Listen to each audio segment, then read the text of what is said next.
I stood before Julia, announcing my decision with a stern resolve. I'm moving in with my parents.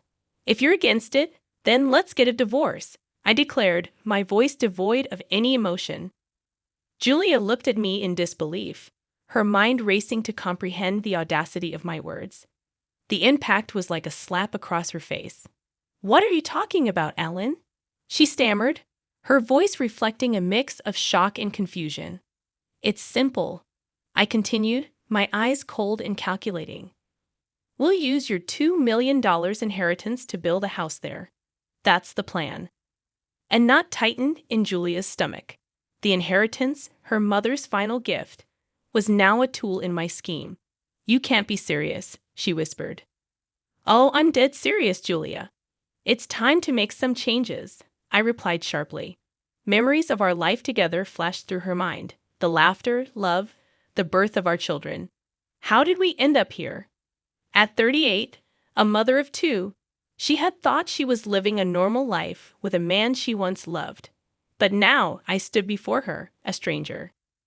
You have no right to decide how my inheritance is used, she protested, her voice trembling with a mixture of rage and disbelief. As your husband, I think I do.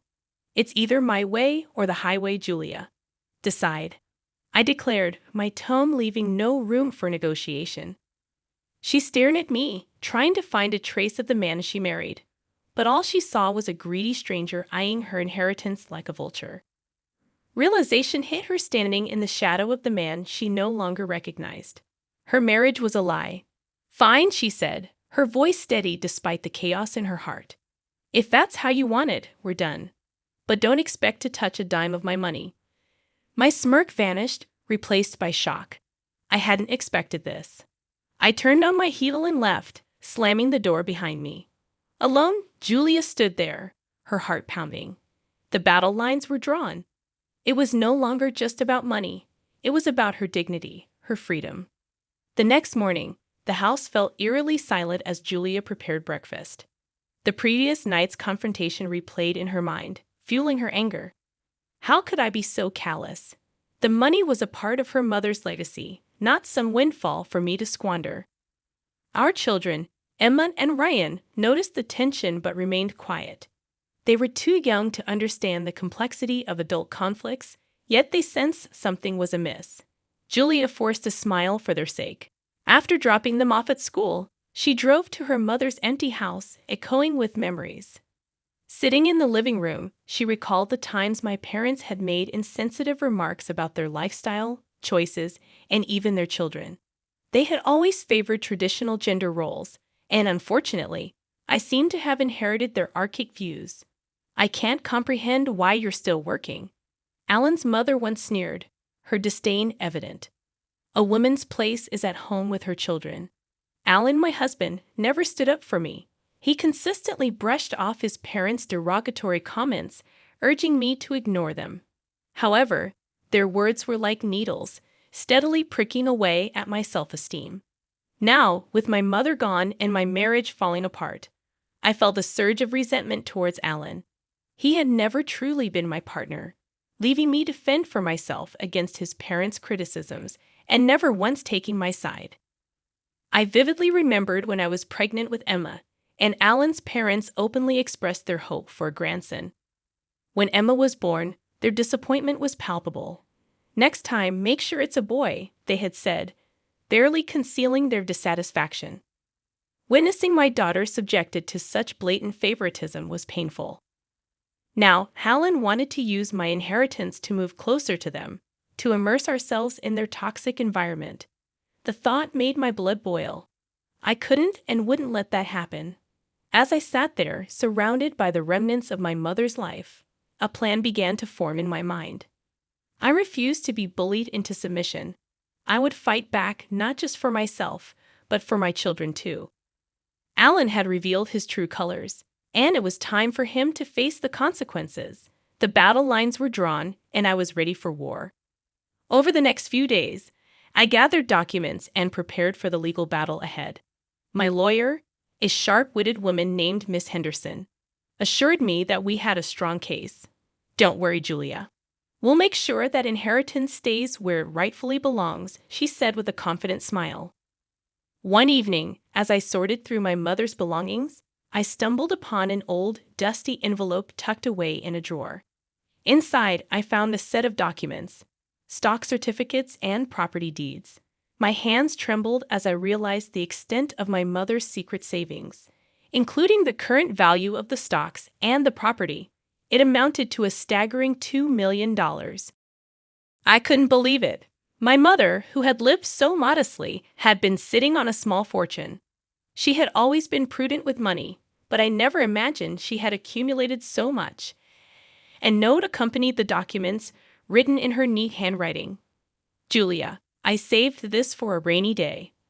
I hope it gives you and the kids a better life. Use it wisely. Tears welled up in my eyes. My mother's foresight and love felt like a warm embrace even from beyond the grave. The next day, I decided to confront Alan. He needed to know that his plan to squander my inheritance was doomed to fail. I found him in the living room, lazily flipping through a magazine. Alan, we need to talk, I said, my voice steady. He looked up, a hint of annoyance in his eyes. What is it now, Julia? I discovered something of my mother's. I began, holding up the envelope. Turns out, she left me stocks and properties worth $2 million. Alan's eyes widened, a mix of shock and greed flashing across his face. $2 million? That's great news, he exclaimed, his reaction disgusting me. Don't get any ideas, Alan. This money is mine and the kids. You won't see a cent of it. His expression turned dark. You can't keep it all to yourself, Julia. We're married. What's yours is mine, he retorted. I felt a surge of anger. You've shown your true colors, Alan. You don't care about me or the kids. All you see is dollar signs. Alan stood up, his face red with anger. You're being selfish, Julia. I'm thinking about our future, about our family. What family, Alan? The one you're ready to abandon for your own selfish needs. I shot back. He took a step towards me, fists clenched. You'll regret this, Julia. I'll make sure of it. I stood my ground, unwavering. Bring it on, Alan. I'm not afraid of you anymore. He stormed out of the room, leaving me alone with my thoughts. I knew this was just the beginning of a long and bitter battle, but I was ready for my children, for my mother's legacy, and for myself.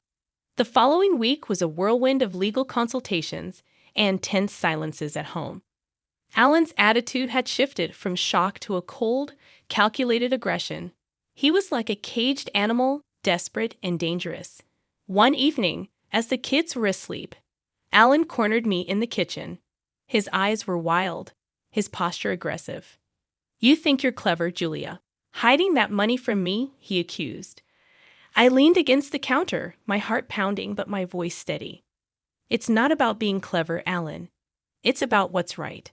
That money is for me and the kids, not for your deluded fantasies.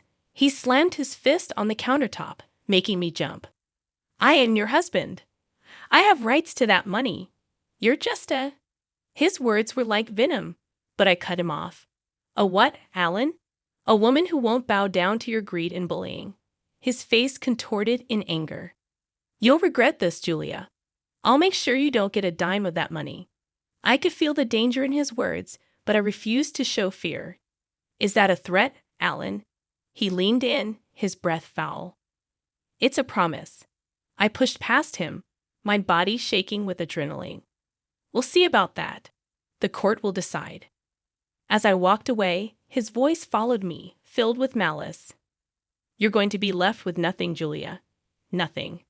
The next day, I received a call from my lawyer. Julia, Alan has filed for divorce. He's claiming half of your inheritance. I took a deep breath, feeling a mixture of fear and determination. Let him try. I'll fight him every step of the way.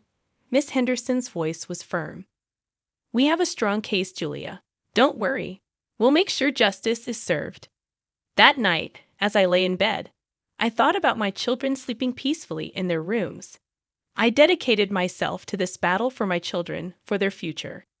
Alan had transformed into a stranger, a man driven by greed and malice. Yet I was no longer the woman he believed he could control and intimidate. As I closed my eyes, I pictured the courtroom, the judge, and the final verdict. I envisioned myself standing tall, fighting vigorously, not just for the money, but for my dignity, my children's future, and the quiet strength my mother had always exemplified. This was my battle, and I was prepared for it. The ensuing legal battle was arduous. Alan's strategy was transparent, to portray me as an uncooperative wife, hoarding the family's resources. However, his arguments were feeble, more rooted in desperation than in law.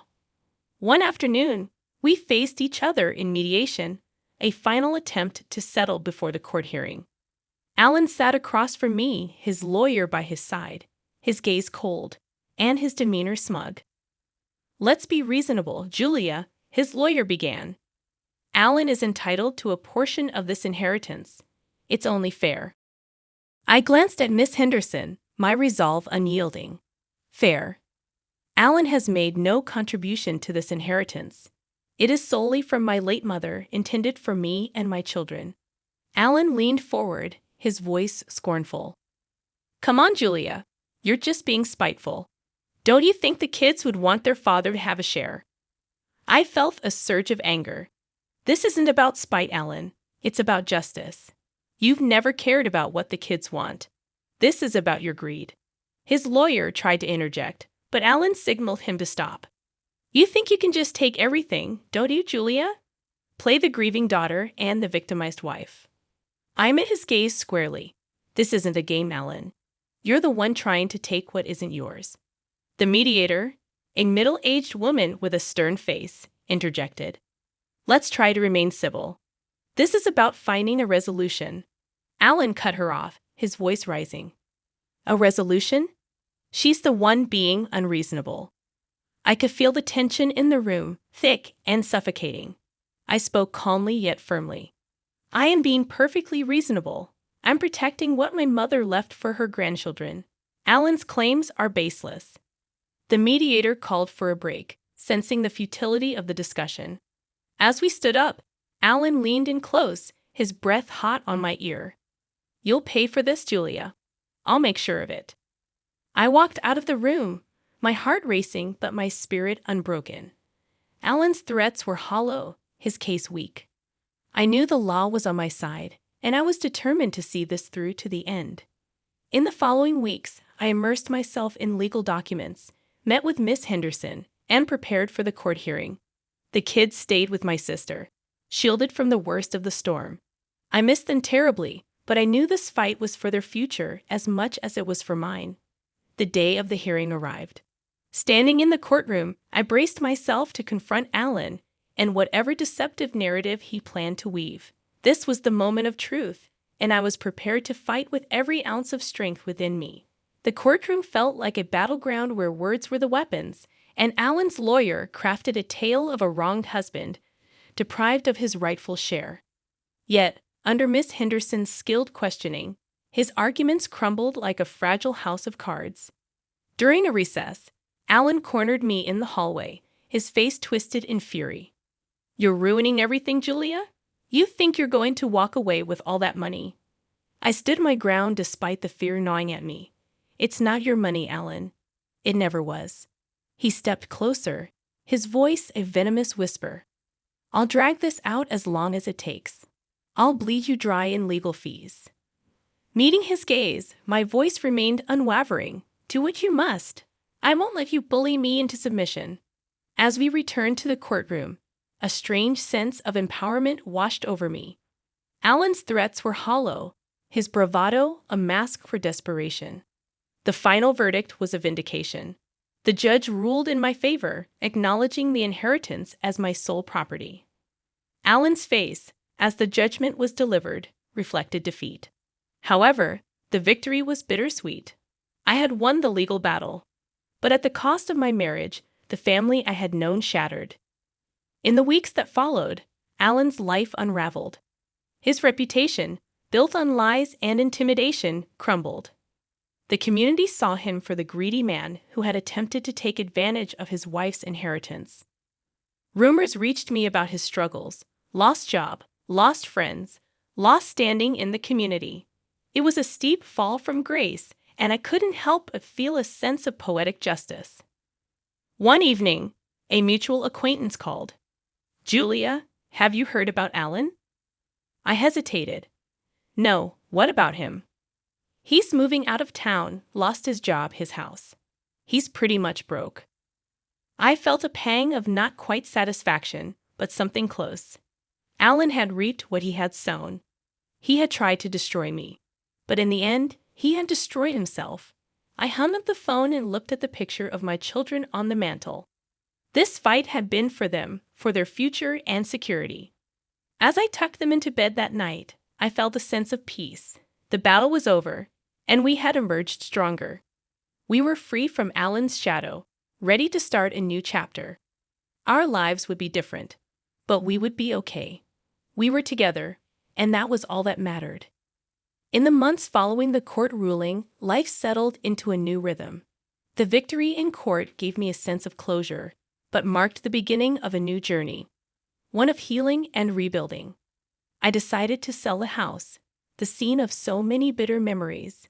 Each item I packed was a step away from my past with Alan. I was determined to create a better future for Emma and Ryan. While going through some old boxes in the attic one day, I found a picture of Alan and me in happier times. For a moment, I allowed myself to grieve for the life I thought I had, the love I thought was real. But as I looked at his smiling face in the photo, I realized that the man I had married no longer existed.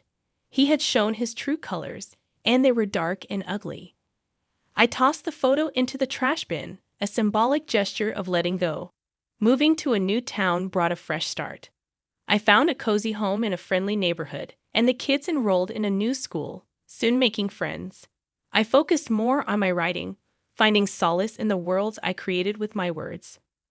One evening, as I was tucking Emma into bed, she looked up at me with her big, innocent eyes. "Mom, do you miss Dad?" The question caught me off guard. "Sometimes I miss who I thought your dad was, but we're better off now. We're a strong team, just the three of us." She nodded, a wise look in her young eyes. "I like it here, Mom. I like our new home." Her words filled me with warmth. We had indeed come a long way. As I lay in bed that night, I reflected on Alan's downfall. His greed and malice had backfired, leaving him with nothing.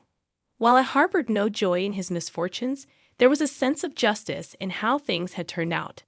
The kids and I had a long road ahead, but we were on the path to healing. The inheritance, now securely invested, would provide for their education and our future. I closed my eyes, thinking of my mother.